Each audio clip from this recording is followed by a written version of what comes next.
엘리야가 아합에게 이르되 올라가서 먹고 마시소서. 큰 비소리가 있나이다. 아합이 먹고 마시러 올라가니라. 엘리야가 갈멜산 꼭대기로 올라가서 땅에 꿇어 엎드려 그의 얼굴을 무릎 사이에 놓고 그의 사환에게 이르되 올라가 바다 쪽을 바라보라. 그가 올라가 바라보고 말하되 아무것도 없나이다.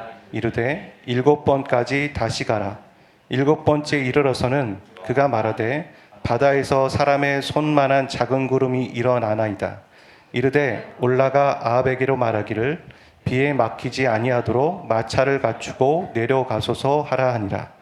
조금 후에 구름과 바람이 일어나서 하늘이 캄캄해지며 큰 비가 내리는지라. 아합이 마차를 타고 이스라엘로 가니 여호와의 능력이 엘리야에게 임하매 그가 허리를 동이고 이스라엘로 들어가는 곳까지 아합 앞에서 달려갔더라. 아멘. 오늘 말씀 제목은 기도의 추진력입니다.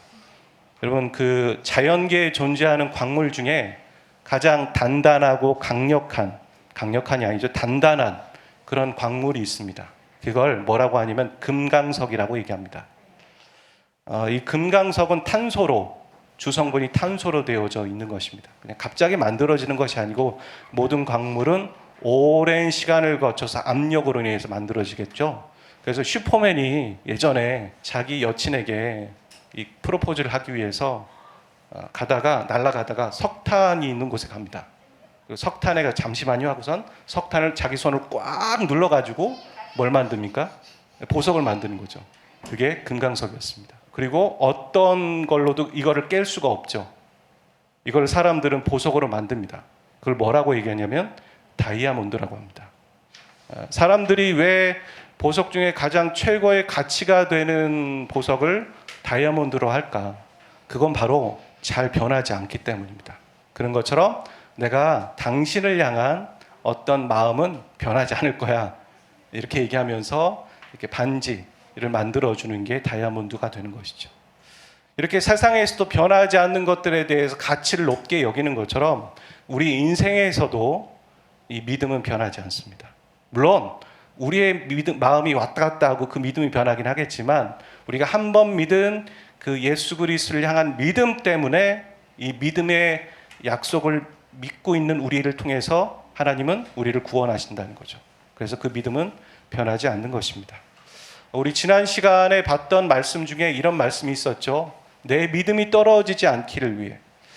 예수님이 베드로에게 이 이야기를 하실 때 제자들은 많이 혼란스러운 밤이었습니다. 시험 드는 그런 상황에 있는 밤이었다는 것이죠. 이런 것처럼 우리가 평상시에는 우리의 믿음이 흔들리지 않는 것 같고 참 우리의 믿음이 괜찮은 것 같습니다. 하지만 우리가 시험 들 만한 상황들일 때, 아주 혼란스럽고 어려울 때, 그럴 때 우리는 우리의 믿음이 요거밖에 안 되는구나 라는 생각들과 함께 우리의 믿음이 흔들린다는 걸 알고 내 믿음이 요 정도밖에 안 되니까 그걸 알고 내 믿음을 관리해야 된다는 걸 아는 거죠. 그럴 때도 있지만 우리가 지금처럼 그때보다는 평탄할 때 우리가 깨우쳐서 지혜로운 사람들은 지금부터 믿음의 관리를 합니다. 그걸 기억하십시오. 이 믿음은 그리스도인만이 쓰는 용어가 아닙니다.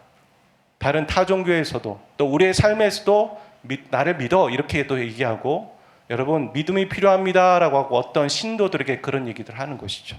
그런데 중요한 것은 믿음이라고 다 똑같은 믿음이 아니라는 겁니다. 그게 아니라 그리스도를 믿는 믿음. 하나님이 기뻐하시는 믿음은 그거죠. 그리스도를 믿는 그 믿음 때문에 하나님의 자녀가 되는 것이고 또 우리가 구원에 이르게 되는 것입니다. 많은 종교 창시자들은 그렇게 말했습니다. 내가 신이야. 인간으로 태어나서 내가 신이야 이렇게 얘기했고 나는 죽지 않아 그러다가 죽었습니다.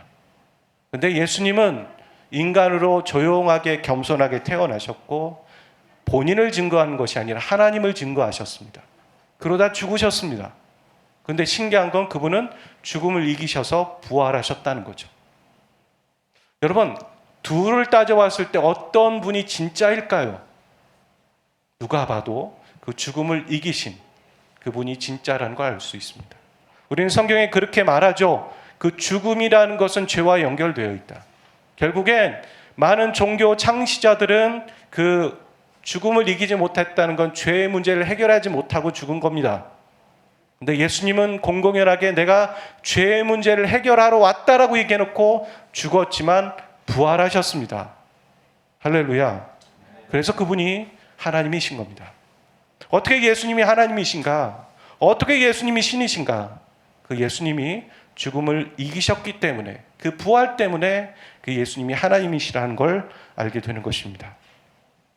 그리고 이 믿음의 내용은 성경에 있습니다. 우리 예수 그리스도를 믿는 믿음, 하나님을 믿는 믿음, 그건 바로 성경에 나와 있고 그것을 누군가는 우리에게 전해준 것뿐입니다. 그리고 그것을 우리가 확인할 때도 다시 성경으로 돌아가는 겁니다.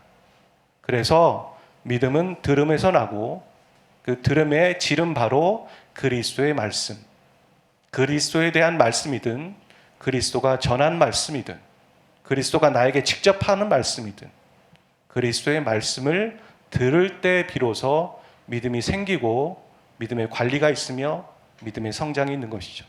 그래서 우리가 믿음의 관리를 한다고 할 때 하나님의 말씀과 가까이 있는 어떤 행동들을 하게 되는 것입니다. 하나님의 말씀과 전혀 상관없는 행동들을 하면서 나는 믿음의 관리를 한다? 그럴 수 없다라는 것이죠. 우리는 지난 시간과 이런 얘기를 했습니다. 그리고 오늘은 엘리야의 이야기를 해보려고 합니다. 엘리야. 구약 성경에 나오죠. 엘리야 선지자가 살던 시기에 이스라엘은 우상 숭배를 하는 시기였습니다. 솔직히 이스라엘이 우상 숭배 안 한 시기가 없습니다. 항상 그랬습니다. 하지만 그때는 더 심했습니다. 그리고 하나님은 이 죄를 징계하시기 위해 어떻게 하셨다고 얘기하냐면 성경에 3년 6개월 동안 하늘에 비를 내리지 않았다는 겁니다. 오늘날도 다르지 않습니다. 하나님이 어떤 일들을 우리에게 징계하고 경고하시기 위해 하시는 사인은 모두에게 알리기 위한 것이니까 하늘을 닫는 겁니다. 가뭄이 오거나 혹은 황충이 나오거나 어떤 자연 환경이나 어떤 문제들을 통해서 우리에게 계속 메시지를 전달하고 계시는데 사람들은 그걸 모르는 거죠. 여하튼 3년 6개월 동안 하늘에 비를 내리지 않으셨다라고 성경은 공공연하게 얘기하고 있습니다. 여러분, 비가 내리지 않으면 어떻게 될까요? 땅이 갈라지고 그리고 식수는 부족하고 이미 심었던 과일들은 다 말라 비틀어져서 먹을 수도 없고 그런 겁니다. 살고 있는 이 현대에도 그럴 때가 있죠. 한여름에 비가 너무 안 옵니다. 그럼 사람들은 뉴스에 뭐라고 얘기합니까? 자, 비가 오지 않아서 저수지에 물이 마르고 있고요. 심은 곡식들이 타들어가고 있습니다. 가을에 이게 정말 잘 재배할 수 있고 수확을 할 수 있을지 잘 모르겠어요. 그렇게 말하는 게 고작 한 달에서 두 달입니다. 한 달에서 두 달 비가 안 오도 그렇게 난리 부르스를 치고 있는데 이 당시에 3년 6개월 동안 비가 오지 않았다라는 그 너무나 심각한 가뭄 가운데에서 엘리야는 오늘 본문에 보니까 엘리야는 아합 왕에게 이렇게 말합니다. 비가 올 겁니다. 그러니까 얼른 비를 피하십시오 라고 얘기합니다. 그랬을 때 아합 왕이 어떻게 했는지 아십니까? 오늘 본문에 보면 그는 엘리야의 말을 무시했습니다. 그리고 먹고 잔치하러 올라간 겁니다. 그게 그 당시에 하나님의 말씀을 전하는 선지자를 대하는 태도이고 하나님의 말씀을 대하는 태도의 왕의 모습인 거죠. 오늘 저와 여러분은 그러지 않으시기를 주의 이름으로 축복합니다. 하나님의 말씀이 여러분에게 전해졌을 때 그 귀한 말씀을 무시하지 마시고 분명히 순종하고 따르시기를 주의 이름으로 축복합니다. 여러분이 그 말씀을 순종할 때 다음 말씀이 들릴 거예요. 어떤 하나님의 음성을 듣는 방법이라는 그런 책들에 보면 이런 얘기가 있어요. 제가 참 귀담아 듣고 참 아직도 기억하는 구절인데 하나님이 나에게 어떤 하나님의 음성을 들려주셨는데 그걸 무시하고 있었다는 거죠. 그러다 한참 지나고 하나님이 나에게 음성을 들려주시기 위해 귀 기울이고 있을 때 그 사람이 가장 먼저 해야 할 일은 그 전에 하나님이 나에게 주셨던 그 음성에 순종하는 게 먼저라는 거예요.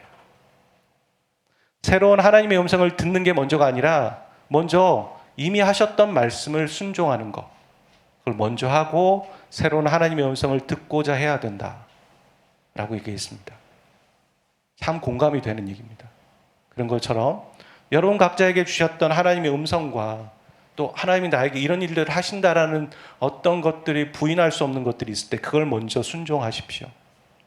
그럴 때 다음이 있을 겁니다. 이렇게 왕이 잔치에 참여하기 위해 길을 갔을 때, 그리고 엘리야는 다른 길을 갑니다. 그러니까 왕은 잔치집을 가고 엘리야는 기도하러 갑니다. 엘리야는 갈멜산 꼭대기에 올라가서 기도를 합니다. 산에 올라갔다라는 것은 어찌 보면 예수님이 무리들을 멀리하고 한적한 곳에 가셨다라는 것과 같은 거죠. 집중하기 위해서. 기도에 집중하기 위해서는 한적한 곳이 필요하고 방해받지 않는 곳이 필요합니다. 그리고 여기 보니까 산 위에서는 바다가 보였습니다. 그런 곳에 갔습니다. 엘리야가 기도할 때 그 모습을 성경은 이렇게 말하고 있습니다. 땅에 꿇어 엎드렸다. 일단 무릎 꿇은 거예요. 그리고 그의 얼굴을 무릎 사이에 넣고 비가 오기를 기도했다. 여러분 집에 돌아가셔서 오늘 이거 한번 해보십시오. 인증샷 찍으시는 분들에게 복이 있을 것입니다. 무릎 꿇고 자기 얼굴을 그 무릎 사이에 집어넣고 기도해 보세요. 되게 불편하고 되게 힘든 거예요. 그런 행동을 하면서 아주 간절하게 엘리야는 기도했습니다. 어느 정도의 시간이 되었을까요? 그의 제자에게 얘기합니다. 제자야, 저 바다 쪽에 가서 뭐가 일어나는지 한번 봐라. 그랬더니 제자가 보고 돌아옵니다. 아무 일도 일어나지 않습니다. 아무것도 없는데요. 그렇게 얘기합니다. 그리고 엘리야는 또 간절히 기도합니다. 그러기를 몇 번 하냐면 6번을 합니다. 6번. 그러니까 잠깐 기도하고선 제자에게 물은 게 아니에요. 한참 기도하고 간절하게 기도한 이후에 제자에게 가서 바다를 봐라라고 얘기한 걸 6번 했단 말이에요. 그리고 6번을 하고 그 다음에도 엘리야는 포기하지 않고 7번째 또 간절히 기도합니다. 여러분, 7번째가 6번째보다는 더 간절할 거예요. 그리고 7번째가 첫 번째보다는 훨씬 더 간절했을 겁니다. 갈수록 힘은 빠질지 모르지만 더 간절하게 그는 기도드렸습니다. 그리고 7번째 기도한 이후에 제자에게 말합니다. 야, 가봐라. 그랬을 때 제자가 뭐라고 얘기합니까? 뭐가 보인다는 거죠. 바다에 손바닥만한 작은 구름이 보였다라고 얘기합니다. 그 넓은 바다에 사람 손바닥만한 구름, 우리 눈에 봤을 때 이 손바닥만한 구름이 아니라 저 바다에 손바닥만한 구름이 보였다는 거예요. 그게 무슨 의미가 있을까요? 아무 의미가 없습니다. 아무 의미가 없는 거예요. 그런데 엘리야는 그걸 보고 뭐라고 생각했다는 겁니까? 비가 올 거라고 생각했다는 거예요. 그거 가능하다고 생각하십니까? 그리고서 제자에게 시켜서 아합 왕에게 다시 한번 얘기합니다. 비가 올 겁니다. 비를 피하십시오라고 얘기하고 와라. 이렇게 말했다라는 거예요. 저는 여기서 두 가지의 질문을 여러분에게 좀 해보았으면 좋겠습니다. 너무 많이 들었던 얘기예요. 그런 본문이고요. 첫 번째는 뭐냐면 엘리야는 어떤 마음으로 7번이나 기도했을까? 한 번도 부족한데 많은데 2번, 3번 하면서 7번을 간절하게 하면서 그는 어떤 마음으로 기도하고 있었을까? 자, 지금 왕에게 2번째 비가 온다고 얘기한 거잖아요. 첫 번째도 먼저 얘기했고 어떤 마음으로 기도했을까요? 내가 내뱉은 말은 있으니까 꼭 일어났으면 좋겠다. 막 불안한 마음으로 야, 갔다 왔냐? 무슨 일이 없냐? 이런 식으로 기도했을까? 제 말투를 봤을 때 그런 건 아닌 것 같죠. 그리고 두 번째 질문은 뭐냐면 어떻게 해서 엘리야는 그 손바닥만한 작은 구름, 바다의 손바닥이에요. 손바닥만한 작은 구름을 보고선 비가 올 거라고 확신했을까? 여러분 어떻게 생각하세요? 어떻게 생각하십니까?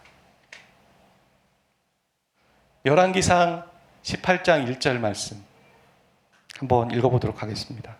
시작. 많은 날이 지나고 제3년에 여호와의 말씀이 엘리야에게 임하여 이르시되 너는 가서 아합에게 보이라. 내가 비를 지면에 내리라. 엘리야가 기도를 시작한 이유는 뭔 것 같으세요? 하나님이 비가 오게 할 거라고 얘기하셨기 때문이에요. 그리고 그것을 엘리야는 들었어요. 심지어 하나님은 이렇게도 얘기했죠. 아합에게 가서 얘기해라. 그거 그대로 지금 순종하고 있는 거예요.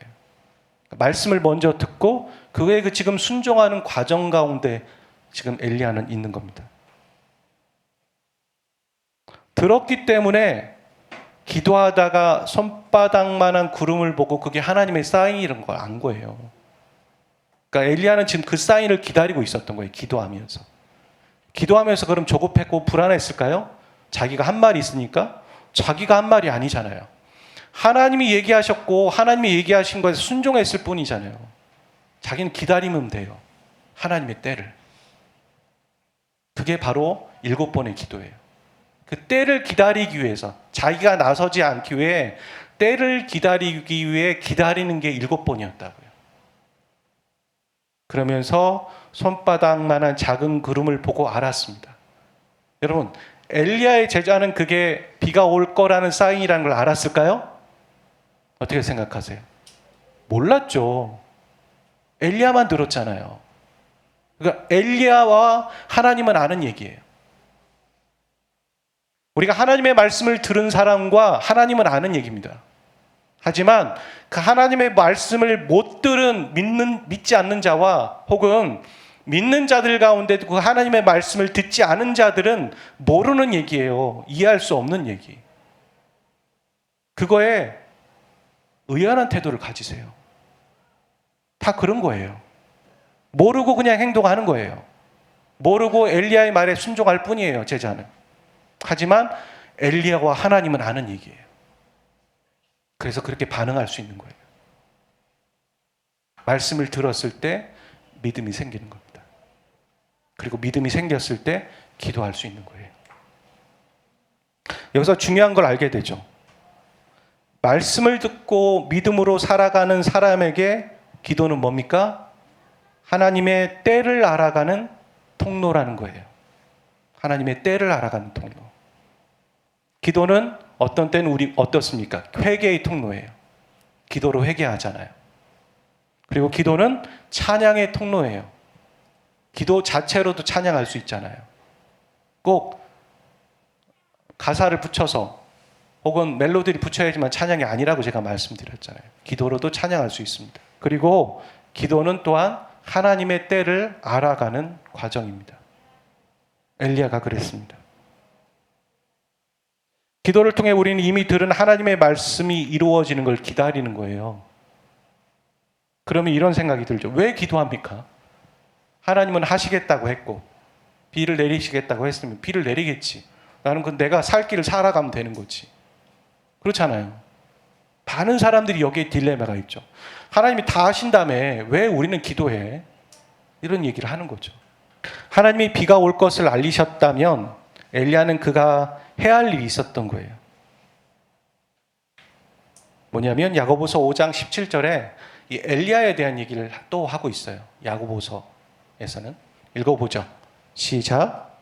엘리야는 우리와 성정이 같은 사람이로되 그가 비가 오지 않기를 간절히 기도한즉 3년 6개월 동안 땅에 비가 오지 아니하고 다시 기도하니 하늘이 비를 주고 땅이 열매를 맺었느니라. 우리가 봤던 열왕기상이랑 야고보서랑 접근 방법이 다른 거 아세요? 열왕기상은 하나님이 비를 내리시겠다고 하셨잖아요. 근데 야고보서는 누가 비를 내리게 하고 누가 비를 그치게 했다라고 얘기해요. 엘리야가 있다고 얘기하잖아요. 그럼 틀린 말일까요? 다른 관점에서 지금 생각하고 있는 거죠. 그러니까 여기 이 말에서의 핵심은 바로 기도하는 사람을 얘기하고 있는 거잖아요. 근데 이 관점도 틀리지 않은 것이죠. 뭐냐면 하나님이 비를 내리시겠다 했지만 엘리야가 기도했어요. 그죠? 그러니까 성경은 뭘 보고 있냐면 하나님과 엘리야가 같은 선상 안에서 함께 동역했다고 보고 있는 거예요. 그래서 저렇게도 표현이 가능한 거예요. 하나님이 하셨지만 엘리야가 함께 동역했고 하나님이 엘리야를 사용하신 거예요. 그게 바로 성경의 관점이죠. 우리는 어떻게 그 위대하신 하나님과 동역합니까? 엘리야도 우리와 같은 사람이지만 그는 하나님께 간절히 기도했기 때문이다. 우리에게 되게 큰 격려를 주고 있어요. 나는 엘리야와 같은 사람이 아니야가 아니라 엘리야도 우리와 같은 성정의 사람이었고 화장실 가고 슬펐고 힘들었고 시험 들었다. 근데 그가 우리와 차이가 있는 건 딱 하나. 그는 간절히 기도했다. 믿음을 가지고. 그 믿음이 어디서 생겼는가? 말씀을 듣고. 그거밖에 없었다. 라고 얘기하면서 우리도 그렇게 엘리야와 같이 살아갈 수 있다. 그렇게 말하고 있는 것이죠. 그러면 엘리야와 우리가 차이가 있는 게 뭡니까? 기도가 없는 거죠. 간절히 기도하지 못하는 거죠. 믿음의 기도를 드리지 못하는 거죠. 그 믿음의 기도는 바로 하나님의 음성을 들었을 때. 그럼 우리가 또 왜 기도하는가? 그 하나님의 음성을 듣기 위해서. 우리가 왜 하나님의 말씀을 묵상하는가? 하나님의 음성을 듣기 위해서 하는 것이라는 것입니다. 하나님의 말씀을 더 보면 에스겔서 36장 36절에서 37절에 읽어보죠. 시작. 너희 사방에 남은 이방 사람이 나 여호와가 무너진 곳을 건축하며 황폐한 자리에 심은 줄을 알리라. 나 여호와가 말하였으니 이루리라. 주 여호와께서 이같이 말씀하셨느니라. 그래도 이스라엘 족속이 이같이 자기들에게 이루어 주기를 내게 구하여야 할지라. 내가 그들의 수요를 양떼같이 많아지게 하되. 하나님이 하시겠다고 하지만 그 하실 일을 이스라엘에게 알려서 자신에게 기도하라고 하겠다라고 하나님은 하신다는 거죠. 우리가 은행에 맡겨진 돈이 있는데 그건 분명 보장된 내 돈입니다. 그런데 그 돈을 사용하려면 통장과 도장과 비밀번호를 가지고 은행에 가야 돼요.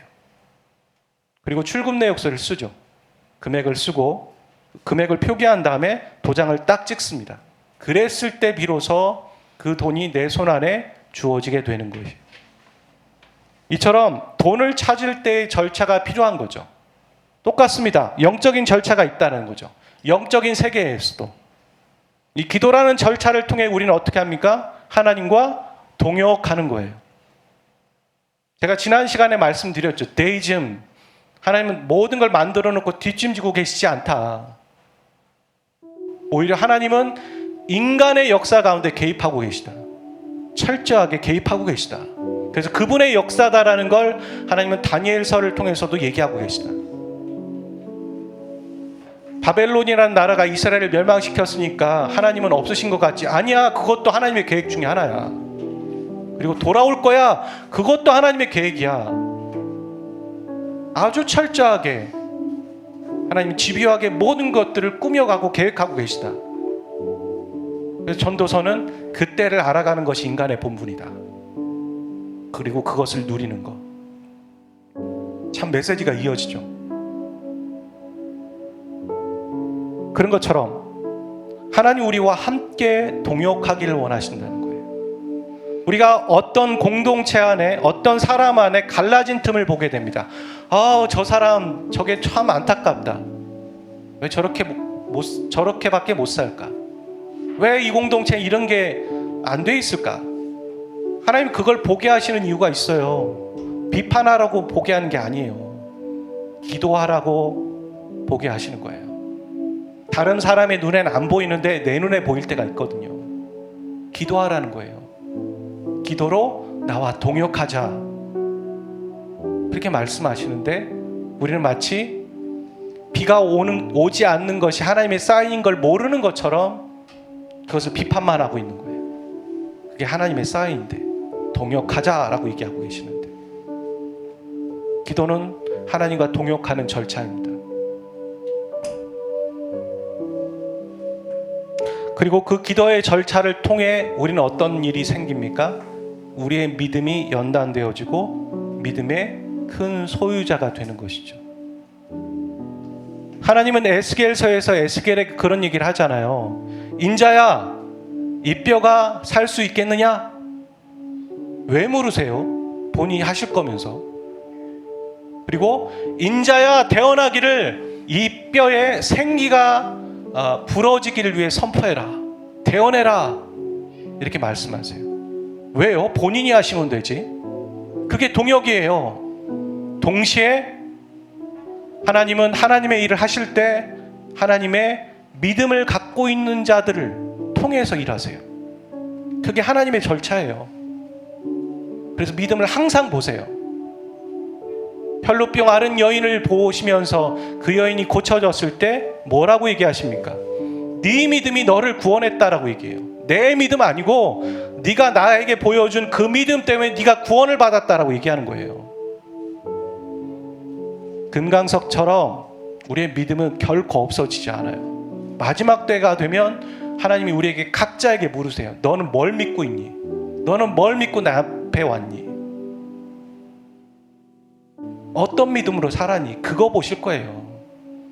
왜냐하면 성경은 얘기하잖아요. 마지막 때 믿음 있는 자를 보겠니? 그게 중요한 건 맞는데 참 안타깝구나. 많은 사람들이 그 믿음에서 떠날 거야. 이미 예견되어 있어요. 그럼 우리는 시대를 보면서 알아야죠. 믿음에서 떠나는 걸 보고 나도 그렇게 살면 되겠구나가 아니라는 거잖아요. 성경은 반대로 얘기하고 있으니까. 믿음이 있는 걸 보겠느냐? 믿음을 보여라.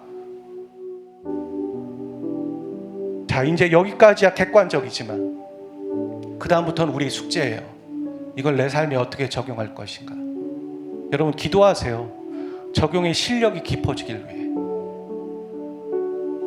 여기까지는 사실이고 진리예요. 근데 그것을 나한테 끌어오고 나한테 적용하는 실력들이 참 저를 비롯해서 우리 모두에게 참 부족하다라는 걸 느껴요. 응용 능력이 없어요. 어떻게 살 것인가. 왜 응용 능력이 없냐면 우리가 성령께 우리 자신을 맡기는 삶을 많이 살지 못하기 때문이에요. 왜냐하면 성령은 진리의 영이세요. 그 진리의 말씀이 우리 삶에 적용되고 살아내지도록 알려주시는 분이세요. 말씀 자체를 깨닫기도 하시지만 그 말씀을 내 삶에 어떻게 적용해야 될지를 적용하시는 분이시라고요. 근데 이 적용의 훈련은 하나님의 말씀을 읽고 묵상하며 침묵하고 멈춰있는 시간을 많이 가져야지만 적용이 가능해요. 왜냐하면 그 사이에서 성령의 내적인 음성이 들리는 것이니까. 많은 사람들은 말씀은 말씀인데 물과 기름처럼 그래서 나는 어떻게 살아야 되지? 잘 모르는 거죠. 뻔한 대답을 내놓고. 이게 아니란 말이에요. 그래서 적용은 항상 구체적이고 실제적이고 실현 가능한 일이죠. 그런 일을 하는 거죠. 내가 옆 사람을 사랑해야겠다. 그건 적용이 아니잖아요. 거기까지는 그냥 메시지잖아요. 내가 옆 사람을 사랑하기 위해서 그 사람에게 커피 한 잔을 건네야겠다. 그게 적용이에요. 아주 구체적이고 실현 가능한 거. 그런 것처럼 오늘 이 시간 우리가 같이 기도했으면 좋겠어요. 들은 말씀 가지고 이 말씀 가운데 우리는 어떻게 적용할까요? 성령을 구합시다. 성령의 충만함을 구합시다. 내가 기도의 사람이 되고 내가 말씀의 사람이 되고 내가 믿음의 사람이 되기를 위해서 성령을 충만하게 구합시다. 그리고 그것을 어떻게 내 삶에 적용해야 될지 그 적용의 실력을 늘리기 위해서 성령의 충만함을 구합시다. 바울은 얘기해요. 내가 모든 사람에게 권하며 모든 사람에게 가르칠 터인데, 이 모든 것들을 하는 것은 당연한 내 수고이지만 그 수고와 함께 내 안에 계시는 성령의 역사가 아니시고는 이 일이 이루어질 수 없다. 성령이 아니시고는 하나님의 마음을 깨달을 수 없고, 성령이 아니시고는 하나님의 말씀을 깊이 알고 행하는 것은 너무 부족합니다. 우리 조명을 좀 어둡게 하시고 우리 함께 합심해서 우리 3, 4분 정도, 제가 다른 기도나 멈추자고 하기 전까지 우리가 이 마가의 다락방을 생각하면서, 그들은 전심으로 성령을 구했다는 거예요. 전심으로. 다른 키워드 생각하지 마시고요, 성령을 구합시다. 성령의 충만함을 구하며 나가기를 이 시간 같이 기도하며 나가도록 하겠습니다.